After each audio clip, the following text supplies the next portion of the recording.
Solve करते हैं living world का MCQs PYQ के। तो let's start with this first question. ये आउट ऑफ NCERT क्वेश्चंस है, बहुत सारे आउट ऑफ NCERT आपको मिलेंगे इसमें। देखो 2016 आउट ऑफ NCERT, क्योंकि NCERT लोकेटर ने इसका पोजीशन नहीं दिया क्योंकि लिविंग वर्ल्ड में ये कुछ लिखा ही नहीं है। It is much easier for a small animal to run uphill than a large animal, ये सब NCERT का है नहीं। It is easier to carry a small body weight, smaller animal have high metabolic rate, smaller animal have low O2 requirement, गलत। Efficiency of muscle in large animal is less than in small animal, efficiency muscle की सब में same ही रहेगी। Okay तो एक मैं बता देता हूँ, basal metabolic rate is inversely proportional to body size. Basal metabolic rate is inversely proportional to body size. तो इसमें क्या होता है, जिसका जितना बॉडी साइज कम रहेगा उसको इतना मेटाबॉलिज्म का जरूरत रहेगा। तो इसमें सेकंड ऑप्शन करेक्ट हो जाता है, स्मॉलर एनिमल है हाई मेटाबॉलिक रेट, जो हमें इस फॉर्मूले से प्रूफ भी हो रहा है। तो सेकंड ऑप्शन करेक्ट हो जाएगा। Which are the following aspect, which one of the following aspect in an exclusive characteristic of living thing. Exclusive मतलब एकदम हटके कैरेक्टर, डिफाइनिंग कैरेक्टर अगर पूछ रहे हैं। Isolated metabolic reaction occur in vitro, increase in mass from inside only, perception of events happening in environment and their memory, increase in mass and accumulation of substance on both surface as well as internally, which is an exclusive। ये तो गलत हो गया। increase in mass from inside only ये नहीं है, ये inside only ये तो ठीक है, ये सब नहीं। उसने बोला exclusive one of the character, exclusive कौन सा हो सकता है, तो हम बोलेंगे कि consciousness is very good, perception of event having in environment and memory, this is the exclusive character of living being. क्योंकि बाकी सब तो किधर भी, ये इन विट्रो में हो रहा है रिएक्शन, ये थोड़ी ना एक्सक्लूसिव है। The reaction is living, it is an exclusive character, ये तो ठीक है। मेटाबॉलिज्म ये सब तो, पर सबसे अच्छा इसमें आंसर मैच हो रहा है यहाँ पे, जो कि perception of events happening in environment and memory. Okay next हम लोग सॉल्व करते हैं। The living organism have an unexceptionally distinguished from non-living on the basis of their ability to, कौन से ability से, interaction with the environment and progressive evolution, reproduction, growth, movement, responsiveness to touch।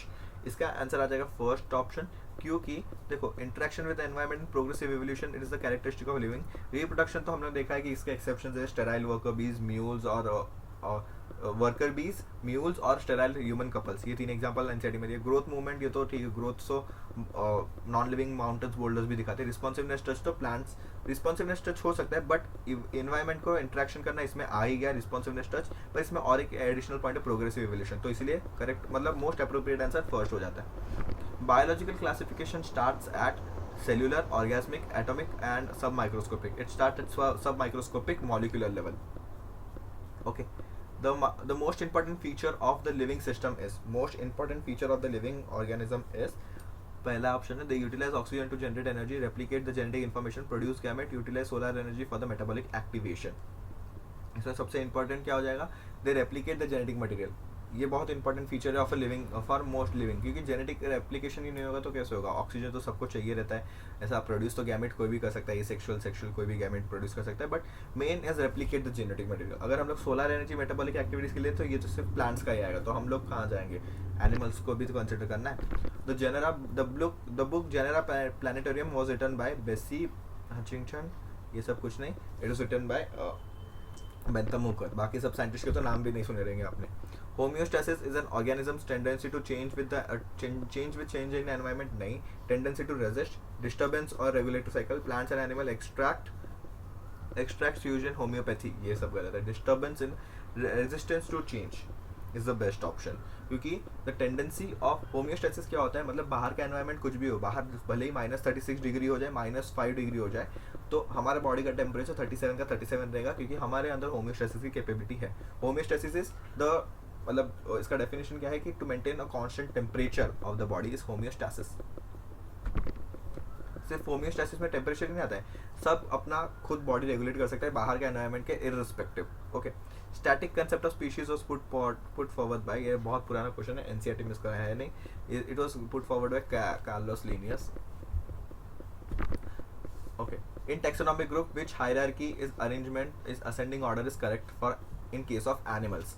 Animals के लिए कौन सा hierarchy correct है।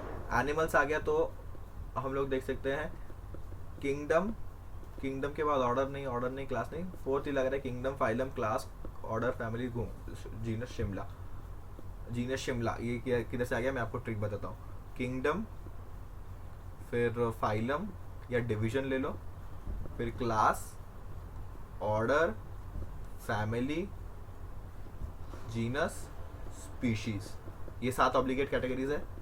इसका कैसे रहेगा?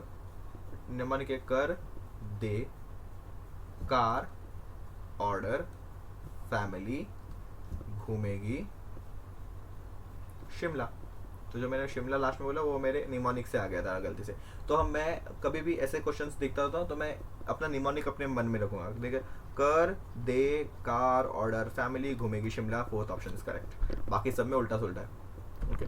विच one the following which one of the following belongs to Muscidae family? Muscidae family में हाउस फ्लाई करेगा, क्योंकि हमें हाउस फ्लाई का एग्जांपल याद रखना है और ये हमें एनसीईआरटी में दिया भी है. म्यूसिडे फैमिली हाउस फ्लाई करते हैं, not grasshopper, house fly. Which of the following is against the rule of ICBN? ICBN का रूल क्या था? उसके अगेंस्ट कौन सा है? Generic and specific name should be starting with small letter. No, यही रॉन्ग हो गया. Generic name should start from capital letter, specific name from small letter. बाकी सब राइट हो जाएंगे. Select the correctly named scientific name. Carlos Linnaeus mango describe किया था. तो मैंजीफेरा इंडिका, कार लिन आता है, लिन आता है खाली, ये लिख के भी दिया है एनसीईआरटी में, तो ये राइट हो गया. Nomenclature is governed by certain universal rules. Which of the following is contrary to the nomenclature? Biological name is written in any language. यही wrong हो गया. It should be in Latin. तो बाकी सब करेक्ट हो जाएंगे, पढ़ ले सकते हो आप. The common characteristic between tomato and potato will be maximum at the level of their. Common character between potato and tomato will be highest, मतलब common in their class of family level पे वो सबसे highest level of common characteristic दिखाएगा. Okay. Which of the following organism is scientifically correctly named, correctly printed according to international rules of ICBN? Correctly described कौन सा है देखो. Okay. मस्का domestica, ये सही है but it is not a reptile, it's a house fly, तो ये wrong हो गया. Plasmodium falciparum, a protozoan causing pathogen most serious type of malaria. Yes, this is correct. Felis tigris, Indian tiger, Gir forest में lion है, tiger नहीं, तो ये गलत हो गया. E coli, full amoeba, Entamoeba coli नहीं, इस्चीरिशिया कोलाई, ये गलत हो गया. तो second option is correct. Okay. Next is which of the following animal is correctly matched with its particular name taxonomic category? Tigris is species. Cuttlefish, molluscs class नहीं, molluscs phylum. Human primata, house fly, Musca is an order. और इसमें देखो मस्का, इसके लिए आपको वो hierarchy याद होनी चाहिए हमारे लिए. और हाउस फ्लाई के लिए, हाउस फ्लाई के लिए क्या है?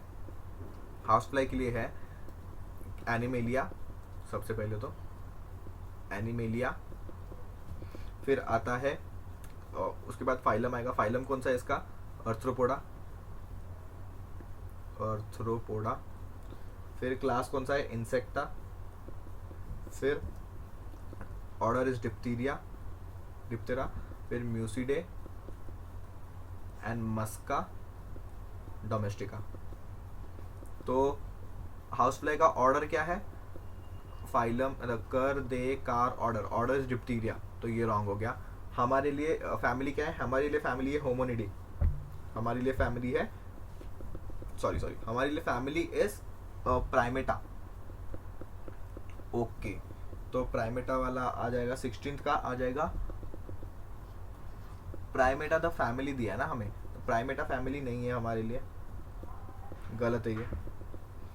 तो फर्स्ट है tigris species. ICBN stands for International Code for Botanical Nomenclature. First option. Phonetic classification is based on sexual characters, ancestral linkage of existing organism, observable characters of existing organism, dendrograms based on DNA structures. Out of NCERT, but 2 साल पूछा गया है, हम लोग थोड़ा खाली रट लेंगे कि it is observable characters of existing organisms. Biosystematics aims at identification and arrangement of organism on the basis of cytological or characteristics, classification of organism based on broad morphological category, delimiting various taxa organism and establishing the relationship, classification of organism based on evolutionary history and establishing the phylogeny with totality of this. यही correct है, क्योंकि systematics में is a broader term. देखो taxonomy में क्या आता है? Characterisation, identification, nomenclature और क्लासिफिकेशन, ये 4 होते हैं टैक्सोनॉमी में. पर वो टैक्सोनॉमी में जब भी हम लोग फाइलोजेनेटिक रिलेशनशिप डाल देंगे, फाइलोजेनेटिक रिलेशन, तो उसको बोलते हैं सिस्टमैटिक. ओके वही बायोसिस्टमैटिक सिस्टमैटिक एक ही है. तो टैक्सोनॉमी प्लस फाइलोजेनेटिक रिलेशनशिप, जो कि याद है, phylogenetic relationship is evolutionary history of any organism. तो इवोल्यूशनरी हिस्ट्री दिख रहा है हमें यहाँ पे, और फाइलोजेनी भी दिख रहा है, तो best suited option is 19th का डी आ जाएगा. Species are considered as the lowest unit of classification, real basic unit of classification नहीं, लोवेस्ट यूनिट ऑफ क्लासिफिकेशन 20 का आ जाएगा C. What is true for an individual of same species, same species में रहेंगे तो same Naik होना possible नहीं है, ऑलवेज ट्रू ये नहीं होगा. Interbreeding is true, same species के एग्जांपल्स इंटरब्रीडिंग कर सकते हैं, मतलब सेम स्पीशीज जैसे कि ह्यूमन के साथ इंटरब्रीड कर सकता है, डॉग के साथ इंटरब्रीड कर सकता है. ओके तो सेम स्पीशीज है ना, तो इंटरब्रीड कर सकते हैं, तो this is a true for all. Now practical purpose of classification of living organism is to explain the origin of evolution, trace the evolution of living organ, name the living or facilitate identification of unknown organism. तो सबसे हमने classify करना क्यों पड़ा, तो NCERT के सबसे पहले वाले में ही नहीं, 1 2 3 फोर्थ पेज पे दिया है, कि हमें क्लासिफाई करना क्यों पड़ा, ताकि कोई भी अननोन ऑर्गेनिज्म दूसरा आए तो हमें उसे बराबर प्लेस करना आना चाहिए, उसका बराबर नाम देना आना चाहिए, इसीलिए हम लोग क्लासिफाई करते हैं ऑर्गेनिज्म को. तो 22 का डी आ जाएगा. Taxon is a group of related families, group of related species, a type of a living organ. Taxonomy group of any ranking के लिए कोई भी टैक्सॉन हो सकता है, एक फैमिली को भी आप टैक्सॉन बोल सकते हो, फिर आप ऑर्डर को भी टैक्सॉन बोल सकते हो, तो इसलिए taxonomy group of any ranking 23 का हो जाएगा D. Binomial nomenclature Carolus Linnaeus ने दिया था. Binomial nomenclature consist of 2 words, कौन से जीनस और species. Taxonomy without phylogeny is similar to bones without flesh is a statement. ये तो हमारे सिलेबस में है नहीं, बट इसका आंसर है इसका आंसर है तकिस्तान. Binomial nomenclature means 2 names, 1 Latinized of the other person नहीं, 1 specific epithet and 1 generic name. 27 का B. Linnaeus is credited for binomial nomenclature. The term phylum was first used by. Term phylum किसने पहले use किया था, ये भी हमारे syllabus में नहीं है, क्यूवियर ने यूज किया था इसको. तो जो हमारे सिलेबस में नहीं है अभी, जो एनसीईआरटी से नहीं है, वो अभी मत करो, मतलब कर रहे हो तो कर सकते हो, बट नहीं आ रहे तो डीमोटिवेट मत हो जाना, मेरा ये मतलब है. ओके एक्स्ट्रा करना अच्छा है, बट डीमोटिवेट होना उसको देख के बुरी बात है, तो आपको जितना आता है वो भी भूल जाओगे आप. तो correct sequence of taxonomic category देखना है हमें, तो वापस कर दे कार ऑर्डर हमारे मन में घूमना चाहिए. ट्राइब इसमें दे दिया है एक, बट ट्राइब से आप चिंता मत करो, पहले आप ये निकालो कि राइट कौन सा है. दे ऑर्डर कार, ये गलत हो गया. दे कार ऑर्डर फैमिली घूमेगी शिमला, यही हो गया, तो ट्राइब बीच में आ जाएगा. बाकी देखते हैं डिवीजन, दे कार फैमिली, कर दे कार ऑर्डर आएगा फिर फैमिली आएगा, तो क्लास फाइलम ऑर्डर सबसे नीचे कैसे आ गया, ये गलत है. तो थर्ड ऑप्शन इज करेक्ट. तो ट्राइब ने हमें कंफ्यूज नहीं किया, हमें जब भी वो निमोनिक किया था तो हम लोग ने पहले निकाला, तो ट्राइब किधर भी आ सकता है हमें पता है.